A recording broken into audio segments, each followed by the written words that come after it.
ಮೌರ್ಯ ವಂಶದ ಚಂದ್ರಗುಪ್ತ ಮೌರ್ಯ 321-297 ಭಾರತವನ್ನು ಏಕೀಕೃತ ಮಾಡಿದ ಪ್ರಥಮ ಮಹಾರಾಜನಾಗಿದ್ದ. ಅವರ ಮೊಮ್ಮಗ ಅಶೋಕ 268-232 ತನ್ನ ಕಲಿಂಗ ಯುದ್ಧದ 261 ನಂತರ ಬೌದ್ಧ ಧರ್ಮವನ್ನು ಸ್ವೀಕರಿಸಿ ಧರ್ಮ ಪ್ರಚಾರ ಮಾಡಿದನು.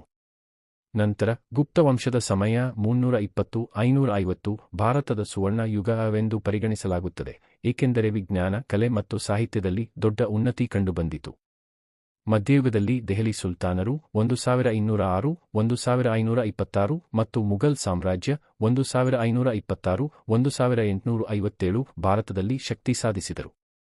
ಅಕ್ಬರ್ ಧಾರ್ಮಿಕ ಸಹಿಷ್ಣುತೆಯನ್ನು ತೋರಿದರೆ, ಔರಂಗಜೇಬನ ಆಡಳಿತ ಜಾತಿ ಧರ್ಮ ಭೇದಗಳನ್ನು ಉಲ್ಬಣಗೊಳಿಸಿತು.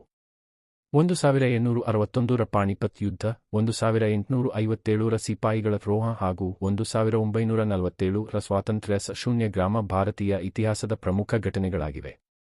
ಈ ಘಟನಾವಳಿಗಳು ಭಾರತದ ರಾಜಕೀಯ, ಸಾಮಾಜಿಕ ಹಾಗೂ ಆರ್ಥಿಕ ಸ್ಥಿತಿಗೆ ಗಂಭೀರ ಪರಿಣಾಮಗಳನ್ನು ಉಂಟುಮಾಡಿದವು.